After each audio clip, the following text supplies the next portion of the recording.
Rəqəmlərdən də göründüyü kimi, dünya neft bazarı hadisələrə maksimum həssaslıq göstərir. Trump neft qiymətlərinin hərbi əməliyyatlar başa çatdıqdan sonra düşəcəyinə inanır.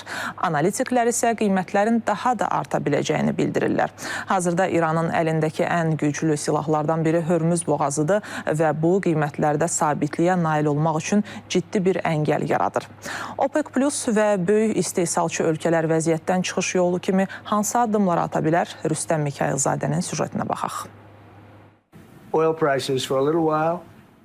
Neft qiymətləri bir müddət yüksək qalsa belə bu vəziyyət bitən kimi düşəcək. Hətta əvvəlkindən də daha aşağı səviyyələrə enəcəyinə inanıram. Biz hərbi əməliyyatı başa çatdırandan sonra qiymətlər enəcək. Ağ Ev rəhbəri İrana qarşı əməliyyatlar bitdikdən sonra neftin ucuzlaşacağına inanır.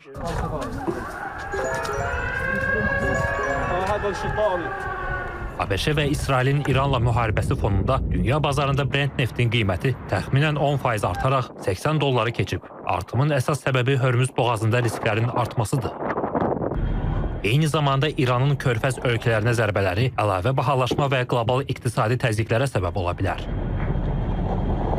Petrol fiyatlarının çok hızlı bir şekilde $120 üzerine çıkacağını rahatlıkla öngörebiliyoruz.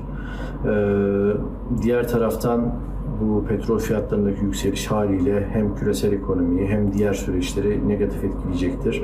Şu an deniz taşımacılığında lojistik maliyetler %100 oranında arttı. Hatta mesela Basra'dan Çin'e giden gemilerin nakil ücreti varil başına neredeyse $3 yakın oranda yükselmiş durumda.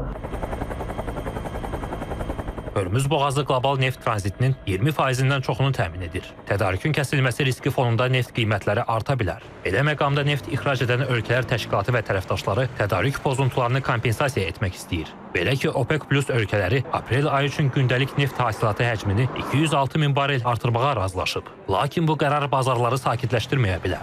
Ekspertlər isə hesab edir ki, təşkilatın qərarları ABŞ-nin iradəsinə uyğun qəbul edilir.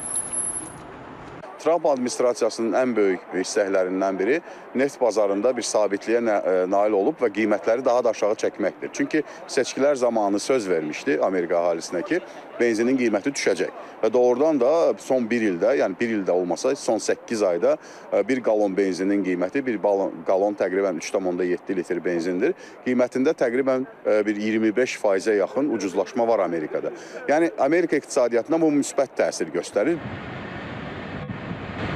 Ekspertə görə OPEC Plus ölkələri növbəti aylarda da hasilatı artırmaq qərarı verə bilər. Neft bazarı isə hazırda hərbi və siyasi xəbərlərə həddindən artıq həssasdır. Regionda qarşıdurmanın genişlənməsi qiymətləri yenidən kəskin yüksəldəcək. Əksinə müharibənin dayanması və Fars körfəzində risklərin azalması Trumpın gözləntilərini doğrula bilər. İndi isə əsas sual budur. Müharibə dayandırılacaq, yoxsa neft qiymətlərində yeni dalğalanma mərhələsi başlayacaq?